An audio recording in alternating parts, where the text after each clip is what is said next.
I'm Amanda Morell, and you're listening to The Truth in This Art podcast with host Rob Lee. Welcome to The Truth in This Art. I am your host, Rob Lee, and today I am in conversation with a Jacksonville-based painter, muralist, and storyteller. Please welcome Chris Clark. Welcome to the podcast. Thanks for having me. So yeah, dig it. You know, I like the vibes here, and this is going to go well. So I want to start off with one, thanking you for joining the podcast, and two, could you like kind of share the kind of like introductory story to you, your work, and in that, could you include your first art experience? Oh man, so I don't know. I can go on forever, but like I've been doing art my entire life, like at least as far back as I can remember. And like it's always been something that I was interested in and something that I knew I was going to do one day. And I didn't know like what that was going to look like. I just knew I was going to do something art related.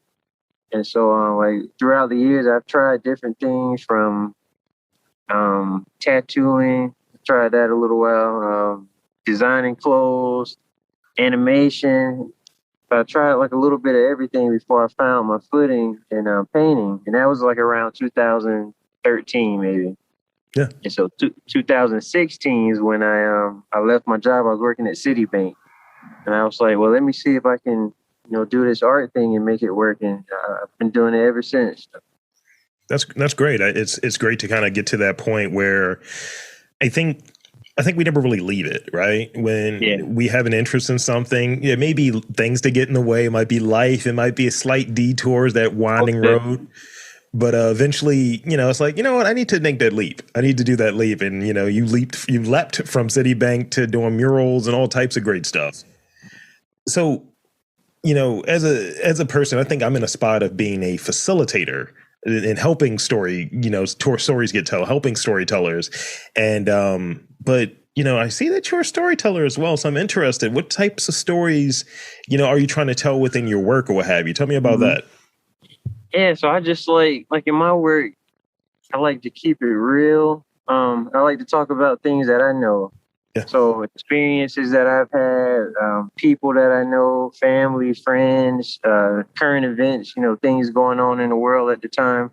I like to put that stuff into art. And sometimes I kind of like to talk about the things that most people may not want to talk about, things that could be hard to discuss, like police brutality and like all that kind of stuff. I like to talk about those hard things. Sometimes it's easier to see it visually than to speak about it. Yeah, I think, having those experiences that are baked into, different creative works, I think it changes. It's not the same as you give someone a cup of juice when you give them that medicine, but it's a way of kind of reframing it where it's like, this is baked into it. This experience as being a Black person is baked into my work. This experience and this lens and this perspective are all a part of what I do. So you might like the color, you might like how it's depicted, but also this is what it's about. Yeah. Well, I think it's really about this. No, it's about this. So you're a painter, right? Muralist. So you're out there, and I would imagine, there's different questions. Like, what's your philosophy on when a project is done? Because I hear the whole thing that painters are never really done; they kind of just stop. So tell me about that. I actually just told the principal at the school that I was working at yesterday. I told her that same thing. Like, artist is never really done. Because she asked me the same question, like, how do you know when you're done? I was like, I don't know. Like, I just have to like force myself to stop. Like, I've had pieces where, like, as an artist, you can always see your flaws. Like, to everybody else, it's like a masterpiece, but to you, you're like, well, I need to change this color, or I need to add like a few strokes over there. And I've had some works where I think I messed them up because I kept going. So now I just kind of like, when I get to like a certain point, I'm like, okay, just going to leave it alone. Even if it's just like for a few days or a few weeks, just sit with that and see how it speaks to me. But I just try to, I don't know, it's hard. It's hard to know when to stop and when the piece is done. But I've gotten to a point now where I'm able to just walk away. And that comes with time, right? Oh yeah, most definitely. Yeah, because I always think back when people are like, man, the art, and it's like, you've been working on this for a while. I know. I'm not sure if it's ready to share though, but there are more and more things where people get, and I think one of the purposes of doing this podcast, and one of the cool things that comes out of it is being able to share, the process and what is baked into the work before it gets to that finished project or it's ready to be viewed. So that's something that's out there, because a lot of times I think people aren't considerate of the things, like as a consumer, they're not considerate of all of the stuff, the hours, the different the things that are baked into what it takes to get to that finished piece. And it's just like, oh, when I'm done, I'm done. I have to be done. It's on me. And I think more recognition of that is important. So I want to talk about color a little bit. Okay. What does, I mean, outside of like color, this is going to sound so weird, but what does color, what colors are you most prominently using? And if you could share, what do like colors represent in your work or what have you? Because I always go to like marketing and the Pantone stuff. Like if I see red, it's something to allure me. If I see blue, it's sadness, green, envy, things of that nature. So for you in your work, what colors are you using more prominently, and what do those colors represent? I do a lot of portrait work. Yeah. And so I'm using a lot of browns, and it's kind of funny. I'm a light-skinned black guy, but I rarely paint light-skinned black people. So I'm using a lot of browns and dark browns, and I guess I'm just trying to like show images and art that we don't see that much. I visit a lot of museums and stuff. Like every time we travel, I always have to go to a museum or check out some art galleries, and so you rarely see like images of black people. So like browns and dark browns and even blacks sometimes, that's very important for me to show in my work. And like in my backgrounds, I tend to do like a little abstract kind of background, and so I use a lot of bright colors there. Yeah, a lot of reds and yellows. Those are actually two of my favorite colors, red and yellow. So you'll see that a lot in my work, just to make that portrait pop out and stand out. So you have to focus on it. Yeah. So looking at like contemporary art, or just like, kind of the lanes in which you travel in, do you feel that, because you touched on it, going to museums, like you're not seeing like a lot of like basically black and brown skins represented in the work. So do you feel that your sensibilities, or like what would you say artistically are your sensibilities, and do you feel that they're being reflected in like kind of art? Is it moving in that direction? Has it, kind of just been stagnant? What are your thoughts around that? Like just like the whole art world? Yeah, just in the lanes in which you travel, yeah. I think it's getting a lot better. And there are a lot more artists out there who, like black artists and stuff, who are getting opportunities, and especially after the Amy Sherrill and Kehinde Wiley did the presidential portrait. So like the focus right now is on black artists. It's almost like we're like in a renaissance. So like the visibility is definitely a lot better now than it has been in the past. And so I don't know, that's always a good thing to see. It motivates me and inspires me to see like those other people like making certain moves and things. So it lets me know that we're headed like in the right direction. Yeah. There's still like a lot more to go, but like we're headed in the right direction. That's good. I think, recognizing that it's a wealth of talent here, and it's just like, at least from a business and a cultural standpoint, you should probably take a look, guys. What are you doing? Yeah. Like you're supposed to like know art, you know what I mean? Not like, oh well, it has to be this type of artist. No, is the work good? I think that's the starting point, right? So when you're right now, you're working on a project or what have you. So it makes me think of this question. When you're embarking on new work, what sorts of questions are you asking? Not necessarily, well, what sorts of questions are you asking, whether it be from a potential client, from whatever the project entails? Like, what I might do if someone reaches out and say, hey, can you host some content? Can you MC some stuff for us? What have you? First question I'm gonna ask, how much I'm paying? Secondly, I'm like, so what is the time? What is the parameters? I want to know as much as I can about it so I can give the best. So one, I can see if it's something that makes sense for me. True. And two, that I can, give the best possible like output for the best possible project. So when you're embarking on new work, what sorts of questions are you asking? I pretty much ask the same questions. The biggest one is if they have like a hard deadline. Like I tend to overwhelm myself with projects. I try not to say yes to everything, but it's hard. So I tend to work like back to back to back to back. So like when I leave Denver, I have a big project back home in Jacksonville. And I turn around, I have a project in DC. Then I have art shows and all kind of stuff. So I always ask like, what's the deadline? What's like the very last day I have to complete it? And then also, I like to know like a lot about the project, like why they want it and who's going to see it.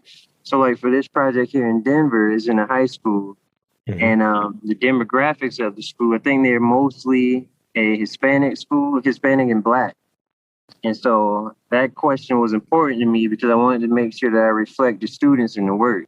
Yeah. So that you see themselves, walking through the hallways, and they see something that's inspired by them and that can inspire them and motivate them in school and stuff. Those are like the two most important questions for this particular project. That's great. That's great. I think having what the line is sometimes, like, do you have like a few of those non-negotiables? You're like, I don't care about the check. I don't care about this. Because if you're putting in the work, the work, ultimately the effort can be invaluable, right? It's like, look, I'm doing this. So what are like some jobs that you're like, I don't think I want to take that, or what do you look for in that? Like, I'm just saying, like, if this is going to sound ridiculous, but if like the company of the devil says, look, I got this job for you, you're like, I don't think I want to take that. What sorts of jobs do you say they're not really for me? So I don't like doing commissions, like painting on canvas type of commissions. I don't want to paint grandmas or relatives or wedding photos. Like I've been actually like come to weddings and like paint the bride and groom. I don't want to do any of that stuff. Yeah. What else? But definitely commissions. There was another one I had recently. I can't remember. I was like, I can't do that. Well, regarding murals, I like doing murals where I have like creative freedom. Mm-hmm. I don't like when there's like a set like image that the person wants because like the client never really knows what they want. Like they have a vision in their mind and they'll have you change it like 400 times. Yeah. And logos. That's another thing. No logos. So it's the same with logos. Like they'll have a vision and like you bring their vision to life and they're like, oh yeah, that's it. Well, can you add this color to it? Add me flying up here in the corner, like swooping down over the name, like, oh man. I want this. It'd be really funny. They come to you as like, I want this mural of all the dead rappers, like in the background, and just. Oh, that was it right there. That's it. So I don't like doing I don't like doing memorial pieces. Yeah.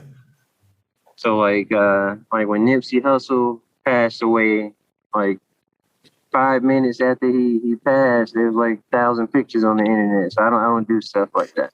Yeah, because it's something kind of corny about it. It's something pretty like it's exploitative about it a little bit. And yeah, I think and I think what I'm taking from it, and you let me know if this is fair to say. I think that there's because as I've worked with it as well, especially when you're working with clients, it's like, oh, can we do a little something here with the audio? Can we do that? And it's like, you don't know what you want. Give me very specific things.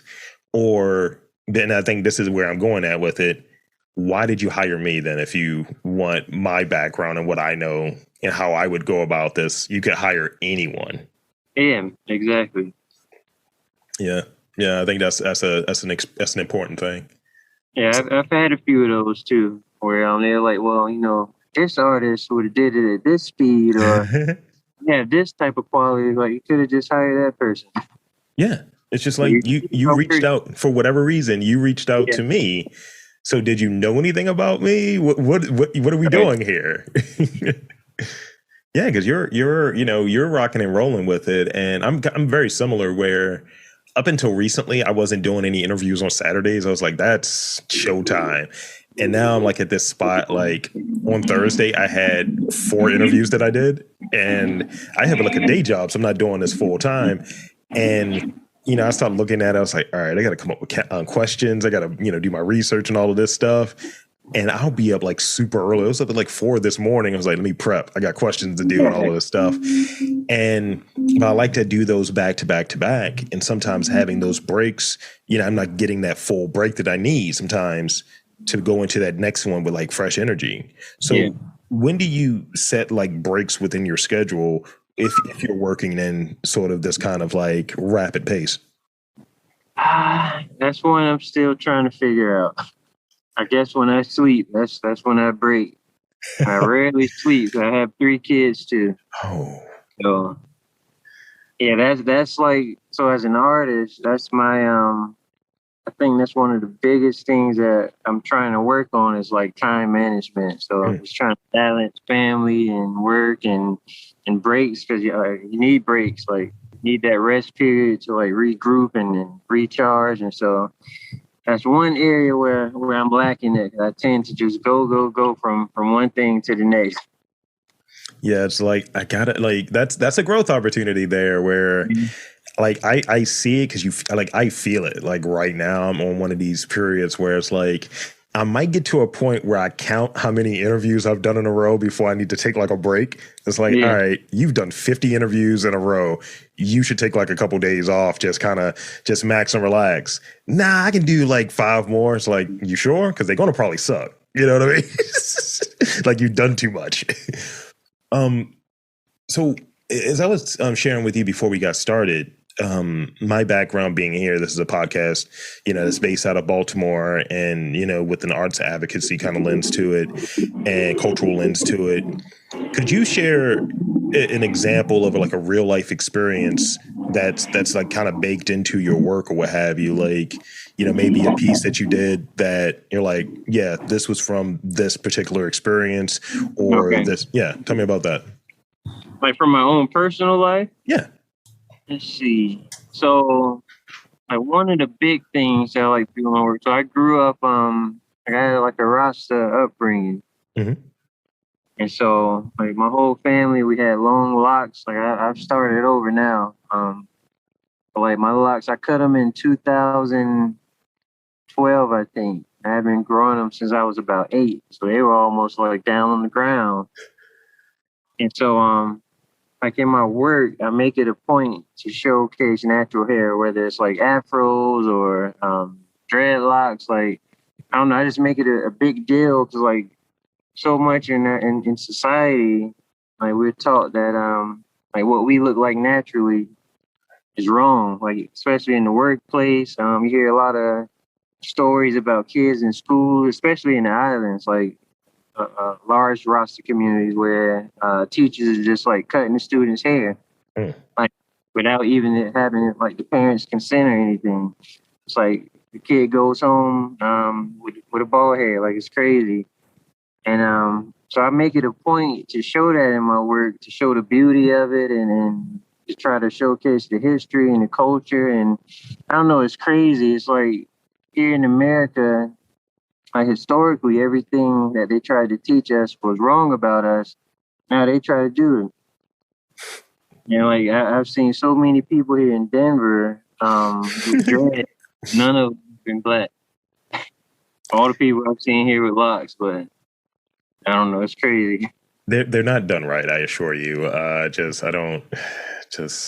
don't know. It just reminds me of an SNL skit, like that Ross Trent skit. It's just like, that's not what that's supposed to look like. That's not how you do that. Like, I don't know if you saw this meme. It was like the Grinch's fingers. He's like, those are the dresses. Yeah, that's exactly what they look like. So I got a couple more real questions for you before I get to those rapid fire questions. Okay.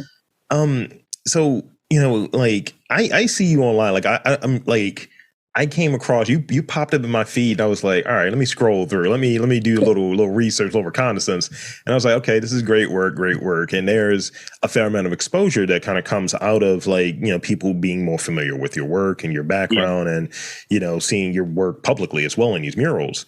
So have you ever been like overwhelmed in terms of exposure, and what does it feel like, if so, what does it feel like to have like a lot of attention kind of at once, and what did you learn from like getting that exposure, or what have you? Yeah, like my biggest thing again is saying yes to everything. So like, I just have to learn which projects to take on and which ones to pass by. And with exposure comes like a whole lot of different opportunities. I remember, I think it was 2020. We had just had the death of Ahmaud Arbery, I think Breonna Taylor, George Floyd. So all of these big companies and so they were reaching out to Black artists and Black creators, trying to like show that they're there for, Black people and Black lives and stuff, and doing all these collaborations. So I had a whole bunch of different companies. I did some work with Peloton, did some work with a skincare line called Curology. And so with that, it was kind of hard. Like you just have to try to figure out which companies mean it and which ones are just trying to like look good on the internet. Like, so I work with this Black creator. But I don't know. I like having the exposure, especially as a Black artist where like we don't really have that much exposure. And so like social media has helped a lot with that. Yeah. It's helped me like spread my work like around the nation and around the world. Like I have students from like Brazil and Africa who reach out to me like, oh, we're doing this project. Like, can you tell us some information about yourself? We're using you as the artist for our school project. So it's kind of cool. Yeah. It must feel good to have that, like be in a position where people are looking at you as a source of influence, as a source of inspiration, things of that nature. I'd be remiss if I didn't ask, what are some of your sources of inspiration and influence? Oh man, like so many. So here in Denver, there's an artist actually. He goes by Detour. I don't know if you're familiar with him. Detour3 on Instagram. But I call him like the mad scientist of art. He's always creating like these art tubes and like different things. Like he's always in the studio on videos and stuff, showing his latest gadget that he created. So he's definitely somebody I look up to. And just like a lot of the great artists, Kerry James Marshall, Kehinde Wiley, Basquiat, of course. I like Picasso. There's a lot of people. Like, too many names.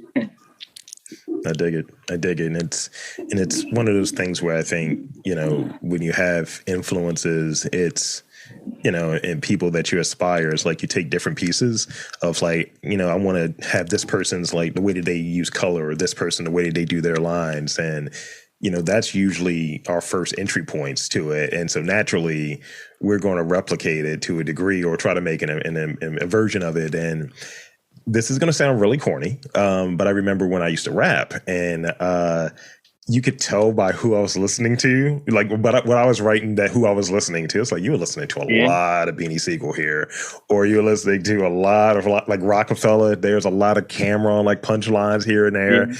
And, but people don't really look at it. And, that's one of those industries, if you're biting somebody's lines or like you found somebody else's like flow, people are very protective of that. True. And do you encounter that in like the arts world? Like, you're just doing this or you're just doing that?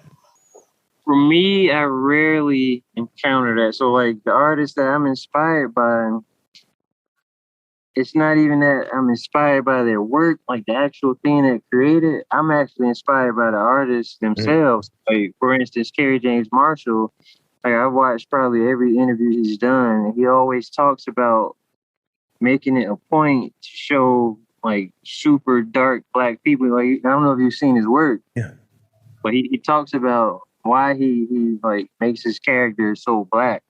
And he's like, we're not represented like in these higher institutions, so I'm going to get in these institutions, and you're going to see these super black people. Like it's going to be in your face.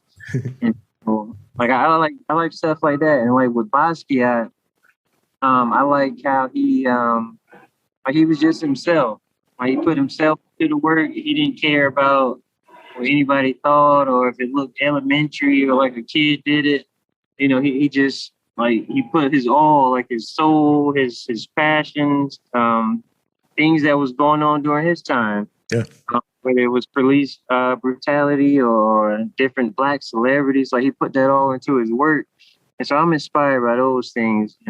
Like for me, it's mostly about the artists themselves and not really the work they created, but more of why they create the work that inspires. It's to understand maybe not the work as much as the thinking behind the work. Yeah. So that's a great segue to my rapid fire questions. You've kind of knocked them all out of the park and very efficient with the real questions. Now I'm throw some rapid fire questions. Maybe you can do a peek into Chris Clark's mind to see what's here.